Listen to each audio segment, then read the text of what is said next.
Hey Trekkies, it's summer, and you know what that means. It's time for Creation Entertainment's Trek to Las Vegas 2025. This year, the convention has been expanded to a 5-day schedule, August 6th through the 10th at the Rio Las Vegas Hotel.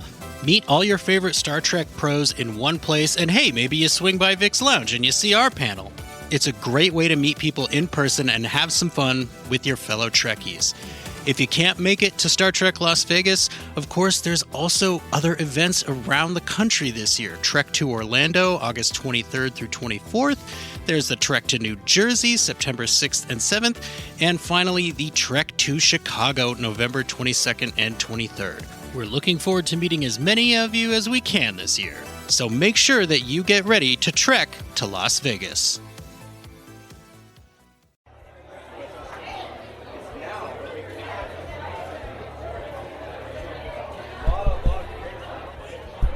Is this thing on? Hello, hello.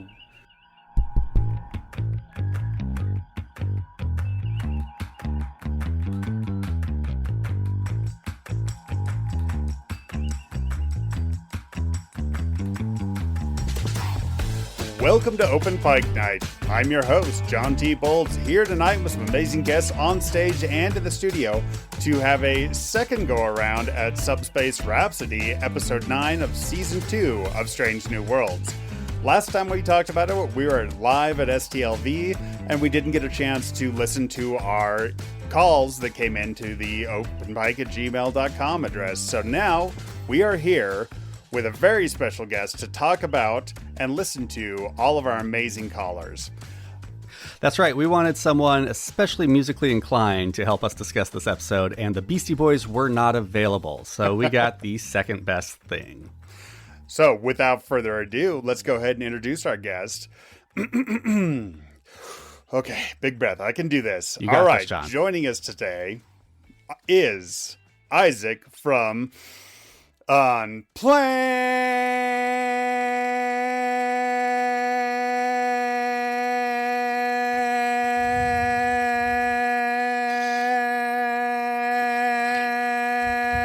he's doing it. He's really doing it, everyone. This is like the P scene from League of Their Own. Trek. Yay! Welcome, Isaac. Thank you. Thanks for having me. It's been a great episode. See you next time. Well, that's all the time we got tonight, folks. Thank you. That was terrific. Not bad for being at 8,000 feet.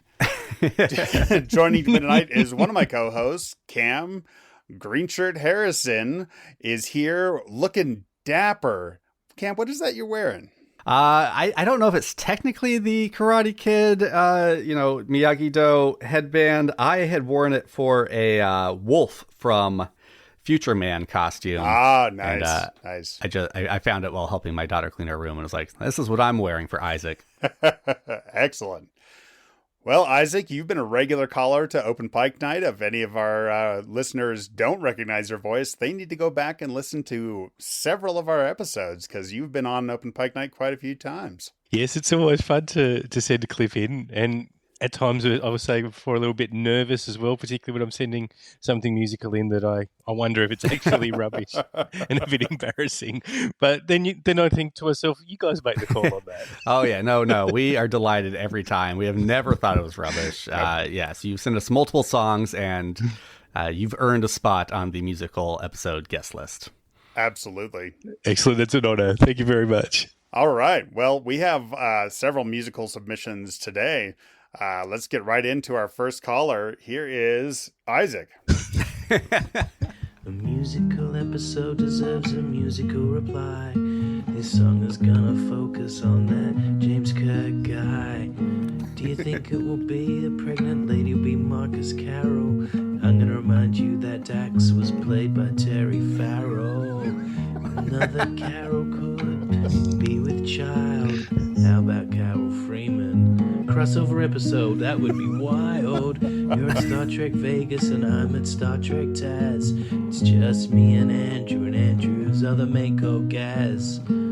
Hope you have a good time at Star Trek Vegas, it is true. And I'm gonna stay at home and watch Redemption 1 and then Redemption number 2. Hell yeah.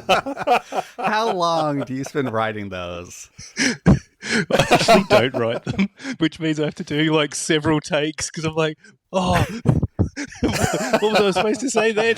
That's amazing. That's amazing.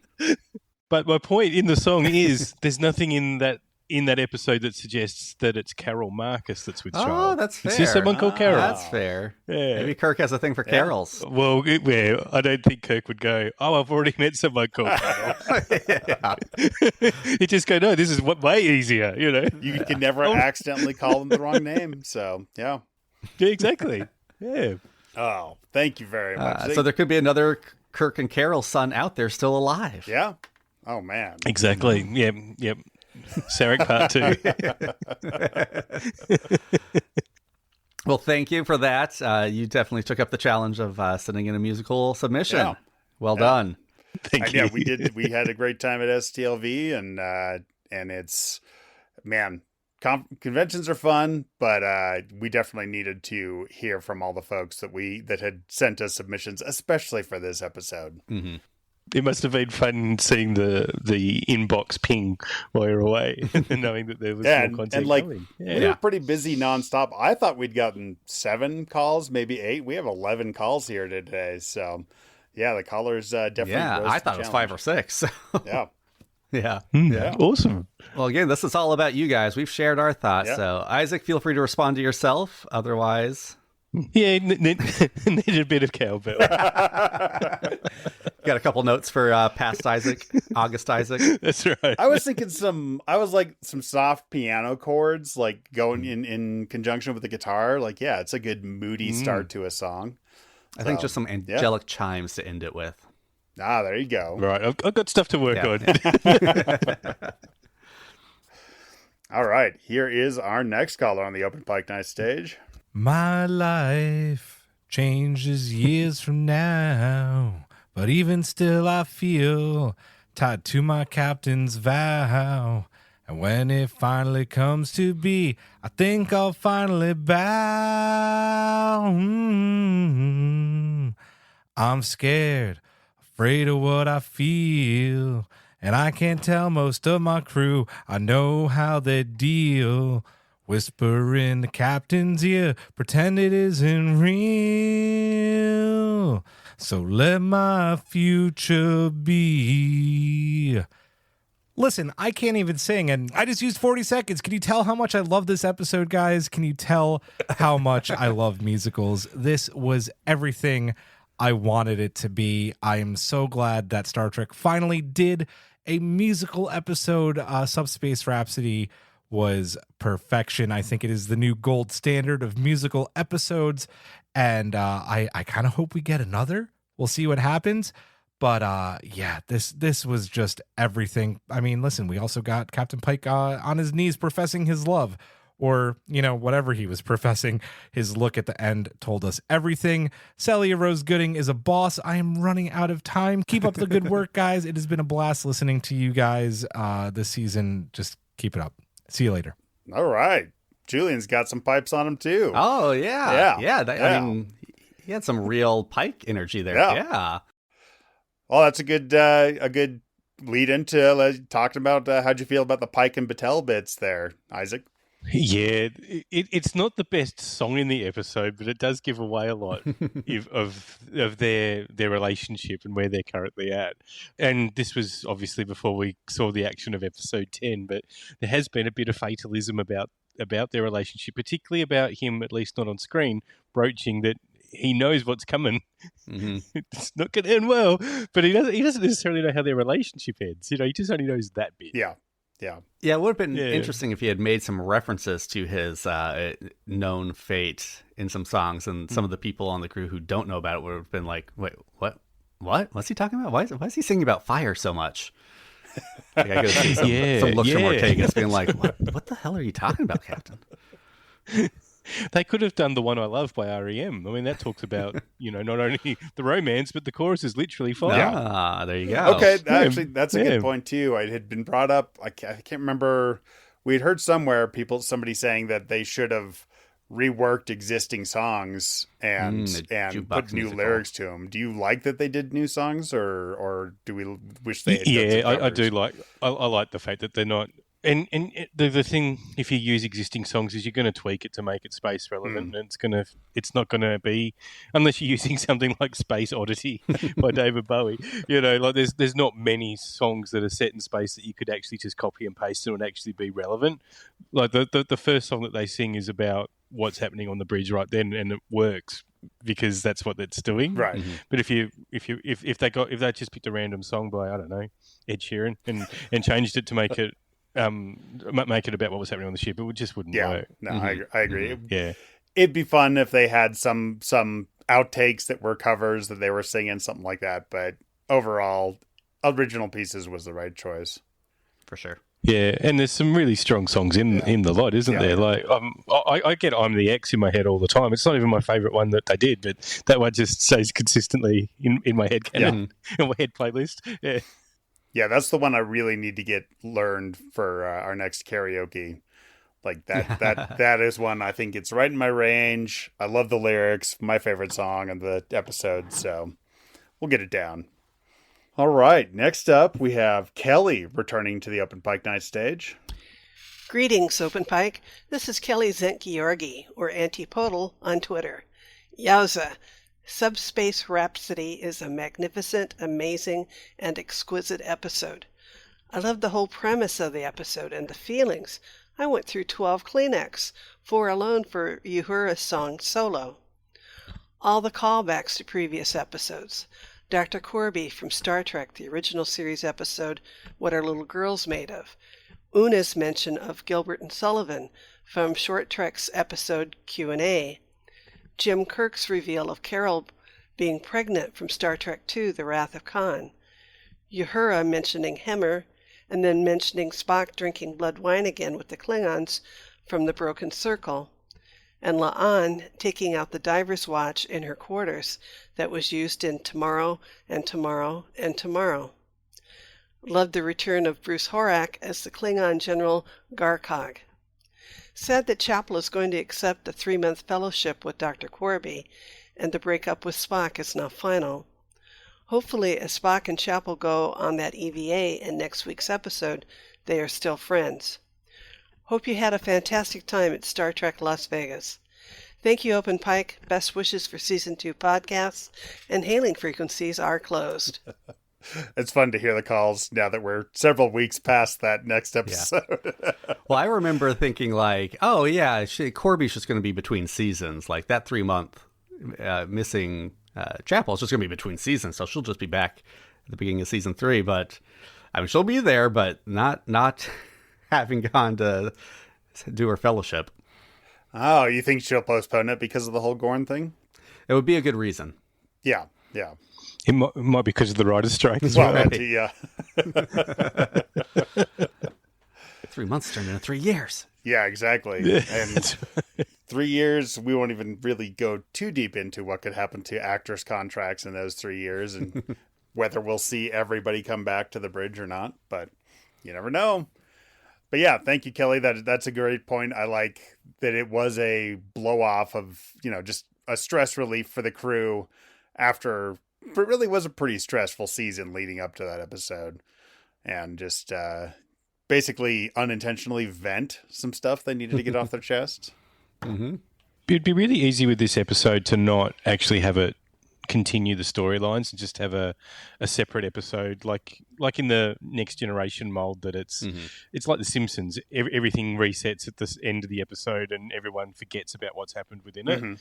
It would be easy to just ignore what was happening, have a standalone musical episode, and then come back to the narrative the week after of some of those plot points. And I think what actually makes this episode stronger is it actually not only utilizes some of those, but it actually closes some of them too. Yeah. In really clever ways. Yeah. But I have to also acknowledge that Bruce Horak point. He's my favourite Klingon. That was fantastic. I want an extended version of that. Oh, yeah. Pop song. Right. And Garkog is a great Klingon name. I mean, that is... Isn't it? Yeah. All right. Our next caller is our new caller for that/this week. Here is Ken. Good evening, everybody, at Open Pike Night. This is gentleman cartoonist Ken Holzhauser. I'll start off by saying I know that this episode is not necessarily going to be everybody's cup of rockaccino, and that's fine. I get that. But I think for me, what I've appreciated about season 2 of this series has been the fact that it takes big swings. I think if you look through reception to the episodes, I think the episode that plays it the most safe and Star Trek-y is probably the episode that is the least well received. I think, especially for a series in its sophomore season, to take big risks should be encouraged. And I accept that some of these will not connect with everybody. A lot of television is like that. But I think our genuine appreciation, if not affection, for all of these characters and actors carries us through some of this. I did like the reference to Carol Marcus, even though I'm not 100% sure if that hits the timeline accurately or not, but I like that, especially when we in the audience are ready to see Captain Kirk be his stereotypical lascivious self. The Roger Corby stuff in particular was the most interesting to me because I do know where that's going, and I hope that we cast a very interesting actor and that Roger Corby becomes a semi-regular guest on the show in the same way that Kirk has become, because of what that could possibly do for the rest of the crew. Very interesting stuff ahead. Okay, Ken had a longer call. He went on to talk about how well Celia is doing with Uhura and carrying on the legacy from Nichelle Nichols.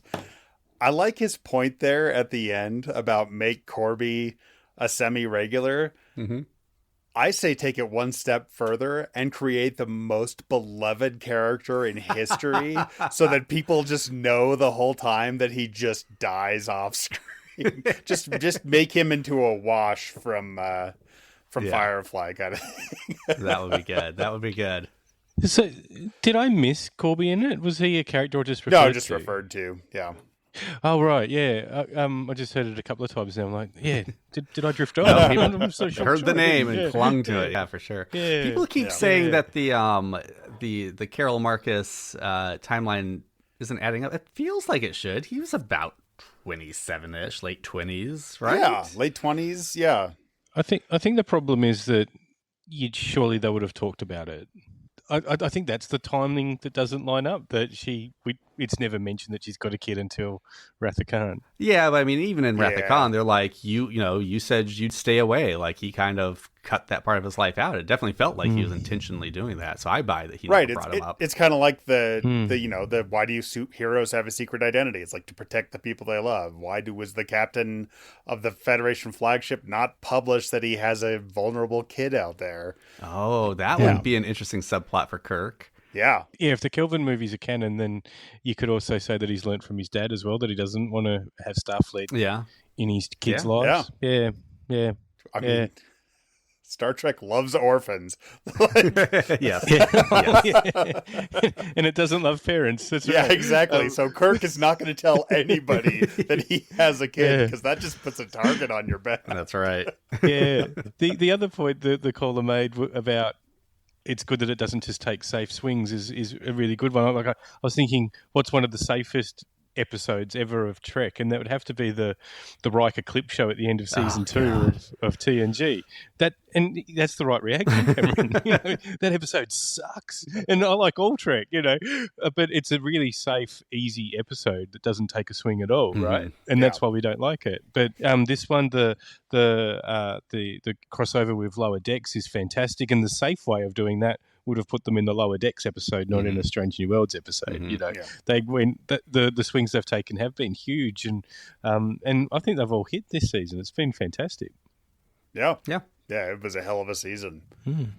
Although I feel like you're signaling out my baby among the Lotus Eaters there, Ken. Is that the safe one that wasn't very well received? I know it wasn't. I don't understand why. It's so good. It's also okay to just play to your strengths. Yes, that's fair. Yeah, absolutely. All right, here's our next caller, returning to the Open Pike Night stage. We have Mariah. Hey, Open Pike Night. It's Mariah. Oh my gosh. Did anyone else just feel like singing like all the time after they started watching that? Anyway, there's so many things to talk about, but I want to just like have a theme today, and my theme is about the choreography. There's choreography on Star Trek. I'm a dancer, and so I'm always looking out for stuff like that. My absolute favorite moment is when Ortegas and Mitchell start doing their like console typing in unison, and they can't stop, and they're looking at each other like, what are you doing? Wait, are you doing this? Wait, stop. No. It's so like, if life became a musical, all of a sudden that's exactly what would happen. And it was great. I also just really enjoyed the like very subtle stylized movement that then goes into full-on dancing. Like, it was very, it's weird that I'm about to say this, but believable. Like, if you transitioned from normal life into musical life, you would all of a sudden start walking in rhythm, and then you would start making grand gestures, and then all of a sudden you're dancing in the corridor with Lieutenant Kirk. Really enjoyed that. Anyway, thanks, guys. All right, Mariah, thank you. Man, people really did rise to the challenge of singing their entries. Yes. Good work, listeners. Good work, callers. Thank you. Yeah, and Mariah's right. I feel like the choreography and the dance has gotten, a little bit lost amongst the lyrics, but there was dancing. It was a lot of fun. And I 100% agree that the Mitchell Ortegas choreographed console business was one of my favorite parts too. I mean, they could have put a moment in there where they were doing that, and because it was synchronized, Ortega's just like launches a torpedo into space. Like, oh crap! I was just thinking that, like you could have had some lower deckers like plugging things in, and they end up kind of like making a symbol, but they're like, oh no, this isn't how they go in. Like pulling the isolinear chips. Exactly. Yeah. Like, no, stop, please. We could have found out if this enterprise has a source of separation for what they were doing. Boy. Yeah, this could have been a whole different type of farce. I'm sure this is stuff they thought about that just they didn't have time for, but yeah. Do you think the dance right at the end where Pike was dancing with the engineer was choreographed and scripted, or do you reckon they were just having fun on the bridge and kept it? Could be either, really. Yeah, that's a good question. We'll have to I know we're trying to get the musical creators of that episode on, and that'd be fun to talk about the choreography and see if there was anything improvised on the day of. Mm-hmm. I reckon that just looked like fun. Like, it didn't look like, it looked like they kept the camera rolling to me. Yeah. Mm-hmm. Yeah. I mean, it sounds like, from what we've heard so far, it sounds like there are tons of bloopers from this whole season. I'm sure this episode has a lot. Mm-hmm. Although it was probably also the most rehearsed episode, so maybe not. That's true. That is true. Yeah. Musicals are like action movies. Like, you storyboard and rehearse. But like a little moment like that, I could see them kind of just leaving the cameras rolling and catching something organic. All right. Here's our next caller. Newman returns to the Open Pike Night stage. Newman. Apologies to Open Pike Night crew. I am singing now for you. Very wondrous, so peculiar. It's Newman the Space Hippie from the Movies for Days podcast. In the grand tradition of Buffy and Scrubs, the good people at Strange New Worlds said, yes, us too. I was bursting at the seams through the whole thing. Every song is wonderful. Every cast member is wonderful. Every number was wonderful. And I want to shout out the rhyme of check inertial dampers and see if they're hampered. Oh my goodness. I adored Spock's sad response to I'm ready. He solved for why, but he's the X. I'm enough of a nerd to appreciate the double meaning there. Teeny tiny nitpick. In Keep Us Connected, I feel like we had a great opportunity for a music composition moment where she's singing Everywhere I Go, I'm Solo, am I best when I'm unaccompanied. If later in the song, all the music dropped out and she just kept singing for like a measure or so, and then it all comes back in, boom! I feel like we were ripe for a moment in that song where that happened, and it didn't, and I was like, But other side of the coin, how about that freaking trumpet at the end of that song? Oh my God! This is Newman the Space Hippie out. I'm sorry you didn't enjoy the episode, Newman. Like, I really... 1 star. So good, Newman. Thank you. Yeah. He's got some pipes, doesn't he, Newman? Yeah. Yeah. We got some good singers on this podcast. I like his point. I like not the specific nitpick, but I love that people are like, this could have been even better song if they did this. Like, you can tell how beloved this episode is because people want to improve on it. Yeah. If you don't like something, you're just like, yeah, whatever. But I mean, that's the thing I remind people when I get super critical. I'm like, no, I'm doing this because I love it. Like, it's at 99. I just want it to be 100. Yeah, exactly. Didn't you want to hear the Admiral singing as well? That Yeah. Yeah. I'm glad they made a reference, but that would have been awesome. That I could see maybe they filmed and maybe they'll give that to us as an extra. Maybe. I'm just saying they need to load up the Blu-rays on season 2 with so many extras. Yeah. This one needs a disc itself. Yeah. Do that Lord of the Rings style. Just some appendices. Extended edition. Yeah. Yeah. Heck yeah. All right. Our next caller is Peter. Hi, this is Peter. I just finished watching Subspace Rhapsody. While it was definitely a different type of Trek episode, I enjoyed it, and it's one of my favorites from season 2. I enjoy watching movie musicals as well as attended some Broadway musicals over the years. The songs reminded me of musicals such as Wicked and Rent. While I like all the songs from the episode, my favorites are Chapel's I'm Ready, the finale, We Are One, and La'an's How Would That Feel? One of the strengths of Strange New Worlds is its standalone format. As a result, it allows for experimentation such as what we saw here. I appreciate the hard work and effort everyone on the show did to give us this memorable episode. If we look at the second half of the season, it's interesting to see the tonal shifts during the back half of the season. Episode 6's Lost in Translation, Episode 8 Under the Cloak of War, and from the preview, Episode 10 are more serious, darker episodes, while number 7, Those Old Scientists, and this episode, number 9, are lighter in tone. Strange New Worlds is probably the only Star Trek show which can have this type of structure. One more episode to go. Take care and live long and prosper. Yeah, I did want to ask, like, what were our feelings about musicals going into this episode? Like, what is our history with musicals? I was nervous. I tend to dislike musicals because I don't like how the action stops for the song, and then no one acknowledges the song, and the action continues. Like in my real life, I don't stop and do the film clip to Shoot by Salt and Pepper, and then start my life again. I would love to, but my wife says no. Where do these choreographed dancers come from, and where do they go? That's right. So I get a little bit annoyed by it, but if the really good musicals make it seamless, and this did it. I think, like when I think I've seen a really good stage production of Sweeney Todd before, and the songs make that. Like without it, it wouldn't be an interesting story. So I think it depends on the quality of how it's done, but also the songs as well. Yeah. Do you have different feelings on different mediums, like seeing a musical in a theater on the stage as opposed to a film, or? It's the same issue for me that they're stopping to sing. Yeah. For me, it's that issue of them stopping to sing just makes me.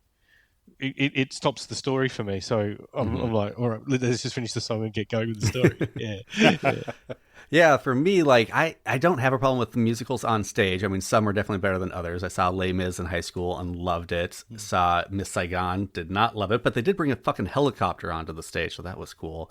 But I think because in the theater, I'm already, like, you're already kind of blocking certain things out, and there's already enough, like, theatricality that I buy into it more. Whereas in film, like, yeah, you are supposed to be wholly immersed in this reality, and then it just breaks all of a sudden. Again, like cartoons, I have no problem with musical cartoons. I love Disney movies and songs, so I don't know why that doesn't bother me. But like Chicago, I'm just like gritting my teeth the whole way through. But then, like, one of my favorite movies of all time is Singing in the Rain. So like, yeah, a good musical can kind of just like wash all that away for me. And then, of course, this episode, there was a reason for them singing. When you get to watch the actors be just as confused, or the characters be just as confused as like you are, it definitely it helps hold your hand through. Yeah.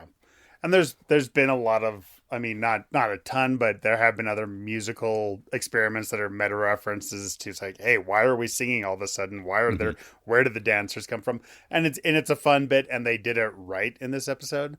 I was a theater kid growing up in a big city in the 90s and 2000s, so it's like, yeah, Andrew Lloyd Webber, I know that they're good musicals. I can't stand them anymore because everybody sang them all the time. Sure. But I appreciate a good musical. I remember I saw The Fantastics in Alaska, and it blew me away, and I wasn't familiar with the story. And then I saw 1776 on screen, just on TV, and it blew me away. I was like, oh, this is a good musical, and a very heavy ending to that one too.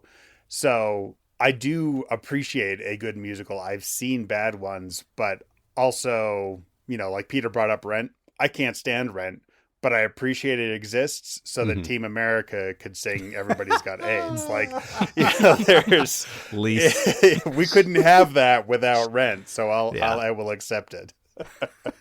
What this particular episode did well too is paying homage to different styles of musical. Like the song Una and Kirk sing is very like a Sound of Music kind of sounding song, whereas you've got like the song that Chappell sings sounds very modern. Like that could be a top 20 song. Yeah.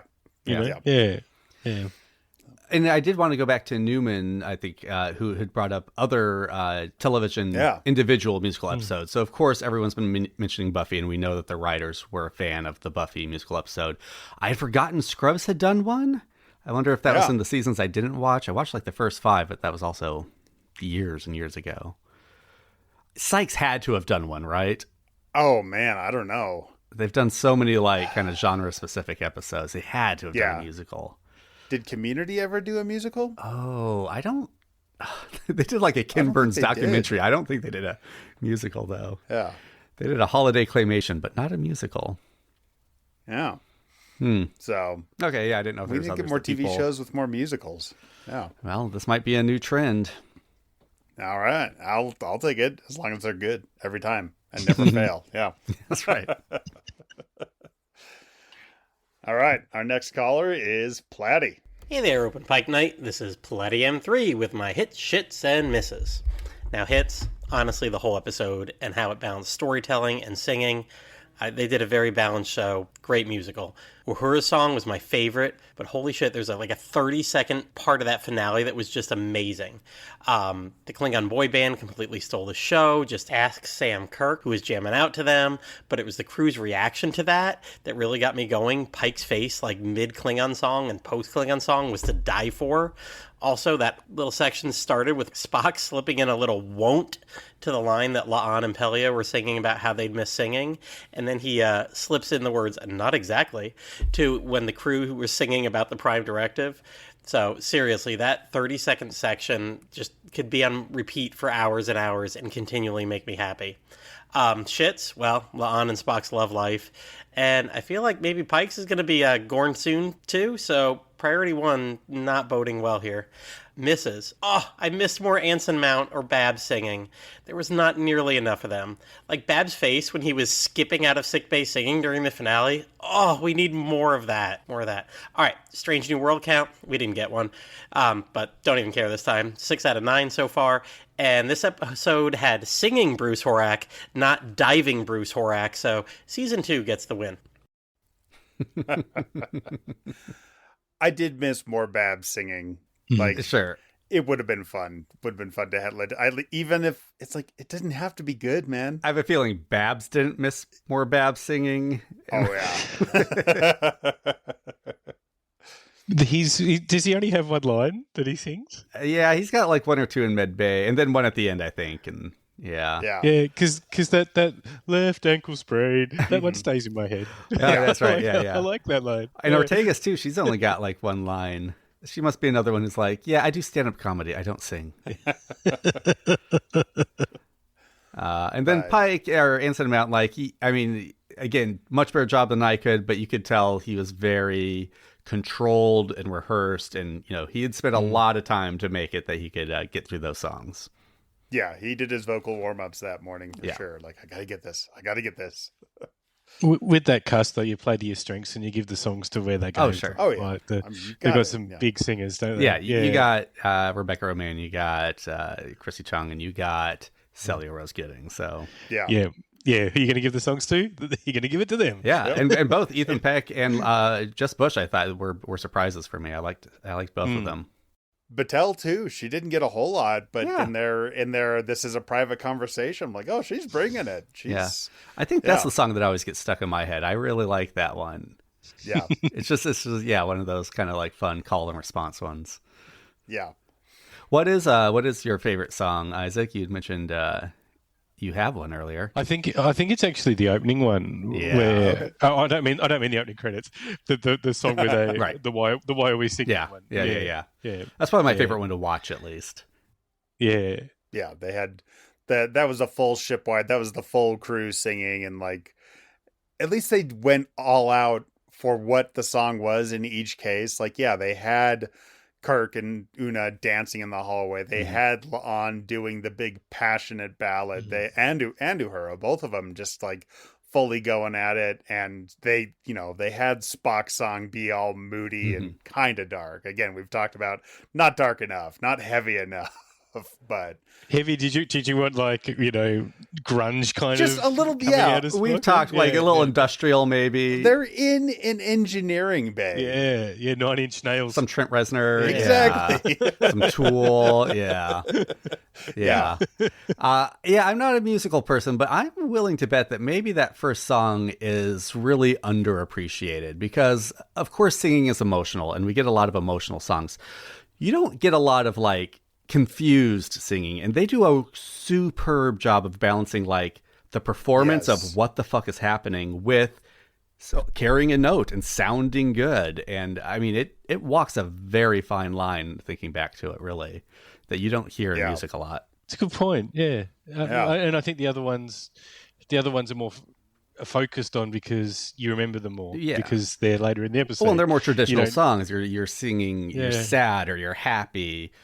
You get that a lot, and it's easy to sing those big emotions. But like WTF is a harder note to carry. Yes. And as the audience, we're the same as well. We don't know what they're singing yet either. Right, yeah. So, yeah, it doesn't make sense yet. Yeah. To sing in a normal singing voice while looking confused, it's like, I don't think anybody failed at that job. They understood the assignment and they delivered. I mean, on that note, we did kind of know, though. I mean, we knew enough about why they were singing, and we knew they were going to sing. Most of us, probably most, if not all, of everyone listening, knew this was going to be a musical episode and came into it for that. Little peek at our Bernadette Croft interview. Her mom did not know it was going to be a musical episode, and I want to talk to people who did not know what to expect going into this episode, because that must have been a whole different experience. I did talk to one person who, I can't remember if it was those old scientists or this, skipped the intro. And it's like, oh, come on. Because of the intro. Right. Yeah. Missed out on that. I thought you meant the previously on, because sometimes that's a good idea. No, we've talked about that. We don't need previously on. Come on, we're streaming these guys. We're up to date. Yeah. All right, here's our next caller, Theo, returning to the Open Pike Night stage. Hey, Open Pike, it's Theo, and as a theater kid, I have so many thoughts about this episode. Mostly good ones. Nitpicks here and there, but as always. Anyways, I'm going to stick to talking about La'an because that's my girl, and I'm definitely one of the people that really enjoyed her dynamic with Kirk as a tool to examine her fears and her loneliness. That being said, I kind of hope it ends here. And not because I don't think they'd be fun to explore further, but because I think it's a fitting end to La'an's arc this season. And also, as a new character, I don't want her legacy after the show to be, oh, that's a descendant of Khan and she was involved with Kirk. I enjoy that part of her story, but I think it'd be fun to make her own destiny in a way. Now, was him telling her he's a secret baby daddy kind of cringe? Yes, but that's the only way that scene could have been played out, and we've got to rip the band-aid off at some point. Also, Christina's speech, really helped soften the sting of secondhand embarrassment she did. Incredible, as always. I really hope we get to see La'an make more connections with the crew outside of Una after this. We know she shows up to girls' night. Now I'm wondering what kind of duo La'an and Erica would look like. That'd be fun. Anyways, wow, I can't believe I talked about the Trek musical episode without mentioning the songs. I'll leave that to other people. Goodbye now. Thank you, Theo. Great insight. 100% agree. I think I mentioned this before, but yeah, I just love how Kirk through the whole episode is like, hey, I remember you owe me a date, and yeah, I'm flirting with everybody. Oh, you're really into me. Yeah, no, I got a baby daddy. Sorry. Like, classic Kirk. Yeah. I do like her point though of like, yeah, right now, you know, her 3 defining traits, 2 of them are because of either a male relative or a male she likes. And it's like, yeah, then Gorn. Like, yeah, let's make sure La'an gets some other stuff too. Yeah. I was thinking, is there another character we could ship her with this relationship officially kind of over or at least roadblocked? It's got a substantial roadblock in front of it. I thought she'd actually go really well with Sam Kirk. And I went, that's quite weird. I mean, from what Kirk's with another one. That would be a relationship dynamic for sure. Yeah. That would be a bad Christmas dinner, wouldn't it? Particularly if time traveling Kirk comes back too. Yeah. Yes. But not impossible. Not impossible. Exactly. Yeah. I'm free to write season 3. Just say. Yeah, definitely. Theo, let us know, like, what we gotta get La'an on some other adventure, some new adventure once we're through all this Gorn crap again. It's like, yeah, she needs a Captain's Holiday style Ryza adventure, like something fun and lighthearted for La'an. Let's give her that. I think she needs something that really identifies her as being part of the team. Like, she's been built as very stoic, alone, independent. I think a good storyline would be to bring her to actually value team and unity. Yeah, that's a good point. Yeah. And they set it up a little bit in those old scientists with who said that she was their next project. Uhura, she was going to be her next project. So maybe that was a little bit of foreshadowing there. Yeah. And she likes the grapplers. That's right. Yeah. Hell yeah. Yes. Yes. That's another stick we need to make is La'an is right with just a grappler on it. I think every season should just have a La'an time travel episode, and she gets to go back and hang out with the Enterprise crew at their current ages. Yep. Get a whole Enterprise episode in Strange New Worlds. May I please fire the grapplers? Yeah, you know. And she could sing the theme song. Yeah. Yeah. She could sing it. Chrissy Chung's next album just needs to be covers of Star Trek related songs. Heck yeah. Yeah. Heck yeah. Man, they were playing Star Trek themed covers of other songs all day long at STLV in the big hall there. Sunday, the Sunday. It's like, man, people have made tons of Star Trek covers of songs. All right. Next caller, got 2 callers left. Here is Trev returning to Open Pike Night. Hey guys, it's Trev beaming in from Failure to Franchise, the podcast about failed movie franchise starters. I'm guessing some of your callers this week are going to sing their thoughts, but I have way too much respect for you and the rest of the listeners to even attempt that. But I definitely loved Subspace Rhapsody. You know, between the 2 seasons of the show so far, there really hasn't been an episode I've entirely disliked, but it's still amazing to me that this season has so recently produced 2 classic, fun, feel-good episodes in this and Those Old Scientists, both of which I think are just going to become regular go-to revisits for me whenever I need a quick pick-me-up. For me, the highlight songs were All Systems Normal and the big finale number, but it was also obviously great to see Celia get to show off their Broadway chops in their big solo number. My only disappointment is I was hoping they'd include a cover of Faith of the Heart. I know they wanted it to be all originals, but I still think that would have been a really amusing nod to the fans. Finally, and I'll try to make this quick, for any fans out there who are jonesing for more Trek musical hijinks after this episode, I highly recommend John Ford's 1987 novel, How Much for Just the Planet. It's pretty unique amongst Trek novels in that it's a total comedy, but it's also a musical. Obviously, reading musical numbers isn't the same as hearing them, but they're there. It's a very strange book and probably not for every Trek fan, just like this episode. But for those who, like me, enjoy the goofier side of Trek, it's worth checking out. And honestly, I'd even love to see the Strange New Worlds crew adapt it someday, even though I know that's unlikely. All right, thanks, guys. Interesting. All right. We got a reading assignment. That's right. Homework. And yeah, maybe. I mean, I don't know how they'd fit in the Faith of the Heart completely, but maybe fitting in like a line from the song could have been a fun nod. But I don't know. Maybe one little meta moment too much. I don't know. Yeah, it either was going to be there or in those old scientists when they were pulling the old. Yeah, for sure. That's where it would fit best. Yeah, where they could have used it, like even without singing it, just speaking a line of that lyric would work well. I mean, I think Riker does it in Lower Decks, and like I think the first season he does that. That's right. Yeah, I think. Who said that this is the only series right now of Trek that could do something like this, that could take swings like this and make such big leaps? I think that's true. I mean, Lower Decks does so many referential things now that we're into that season, into season 4, but it's still Lower Decks each time. It's still the Cerritos, the same basic, they get into a scrape, the lower deckers get out of it somehow and on to the next thing. It is super impressive how well this season worked for something that is just so wildly different each week. Agreed. All right. Here is our final caller, Zoe, returning to the Open Pike Night stage.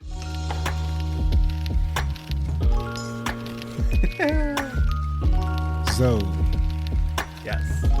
Backlook cinema. Something strange in the strange new world. The storyline is taking us for a whirl. These crazy concepts, I shouldn't like it. Sat back, relax. I couldn't fight it. We beg the question at this new session where we ask ourselves, why are we singing? Why are we singing? I was ready to give the show a chance, give it more than a glance, let my mind expand. When the credits rolled after the story was told, and we kept the promise to boldly go, I had to assess, without jest, that Subspace Rhapsody was one of the best.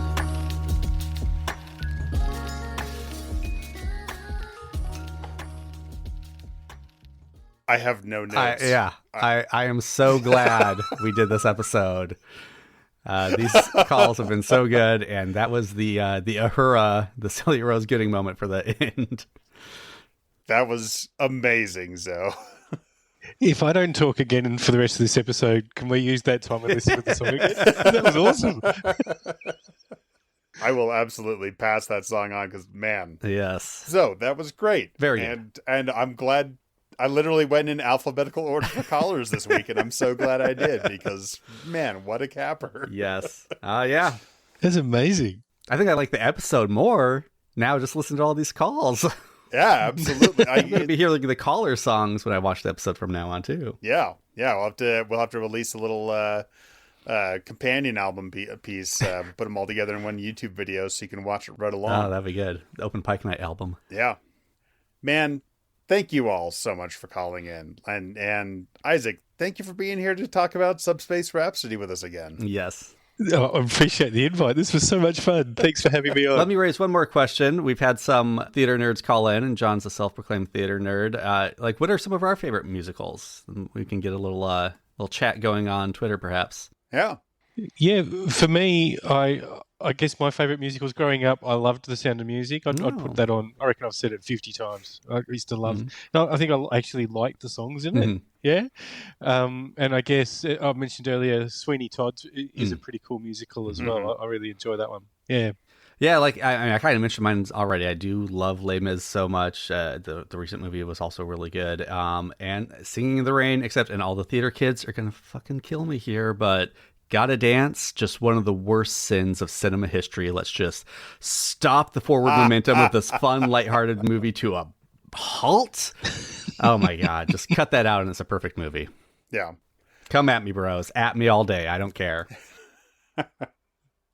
I think I listed two of my favorites, The Fantastics and 1776. I think are both excellent shows. I think I can accept Les Mis. Phantom of the Opera, it like deserves a swift death in the history of musicals. It's done. It has played and played and played enough. It's time to let Phantom of the Opera rest and go away. In my house, I have heard Hamilton so much this year. Oh yeah, I bet. Yeah, it's really popular. Yeah. I finally watched it on Disney Plus. I was like, it's fine. It's pretty good. Yeah. I got to see it live in Chicago. It was a very good production. It was. I'm glad I saw it live. But yeah, it's also one of those like, man, this is going to keep going and going, but it's definitely not anywhere near Les Mis and Phantom for me yet. Sure. So, but yeah, I'm definitely interested to hear some other people's thoughts. Both people who don't watch a lot and people who watch all of them. Like, I'm curious to hear both sides. What people cling to or attracted to. I don't know. Cling on to. Isaac, what have you got to plug for us? So I host or co-host a weekly Star Trek podcast called Unplanned Trek with my good friend Andrew. What we do is we pick an episode completely at random across all Star Trek canon, but instead of reviewing it and saying why it's good or why it's bad, we just analyze it to give away medals and awards based on what happens in the episode. So we're looking for the best three characters, the worst three characters, romance, character deaths, fights, if there are any pets. That's how we watch the show. We're not interested in the plot at all. So if you like absolutely pointless reasons to watch Star Trek and have a bit of a laugh along at the same time, that's what we're all about. Nice. Fantastic. Any other podcasts get produced under your roof there? Oh yes, I'd be in trouble for not mentioning that too. So me and my son, we do a show called 2 Minute Trek. So my 12-year-old son Jack, he runs it. He basically picks what episode we're watching that week or at the time, and we review it exactly for 2 minutes. Once it gets to 2 minutes, the episode is done. So it's a very short and sharp podcast. This week we watched the entire season 3 of Lower Decks in preparation for season 4. So we released 10 episodes like in 3 or 4 days. But that's only 20 minutes worth of work. Nice. Very cool. Very cool. They're both fun shows to listen to. You should check them out if you haven't yet. Thank you. As far as Open Pike Night, give us a follow on any socials out there. We're at Open Pike on Twitter, X. We're at Open Pike everywhere. Facebook, Threads, TikTok, Instagram, just as many places as we've been able to get onto. And we have a great interview with costume designer Bernadette Croft coming up here pretty soon. And please be sure to check out our Patreon. It takes a lot of work for us to put these podcasts together. It takes a lot of time, and we want to make sure people can hear it, and we'd like to be able to do it without advertisers. So if you got a couple bucks a month to throw our way on Patreon, we'd really appreciate it. Patreon.com/OpenPike. Thank you, of course, to our 25-minute set supporters, Mark, Morhana, Steve, and Pam. The other thing you can do to help us is if you don't have a couple bucks, or if you do, but you do have an Apple account, swing over to iTunes Music and leave us a review. Those reviews really do help push us up those ranks and help us get discovered. Absolutely. Like, it is one of the most important things for a podcast is to get reviews on Apple Podcasts. Please just go there, throw us 5 stars, and write a few sentences, and we really, really appreciate it. You know what? Spotify, too, also allows ratings. Because of this episode, any new reviews we get in the next 2 weeks, we will sing them on air in some future episode. Absolutely. I'm making this right now. Jesse's not here. He can't stop us. Yeah, exactly. I will commit to Cam's commitment there. So we will sing all the new reviews for the next 2 weeks.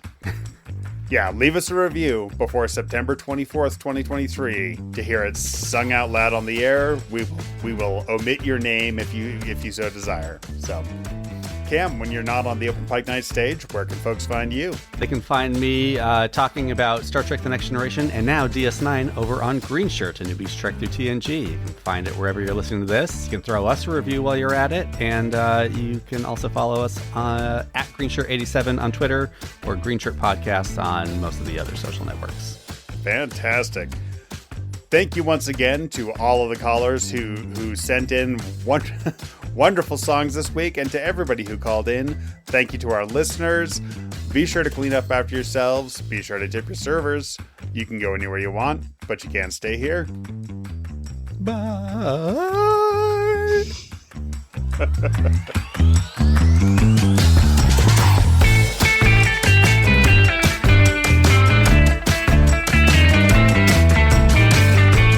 Okay, so there's a joke that I've been wanting to tell on Unplanned Trek for ages, but Andrew won't let me because he doesn't like the joke.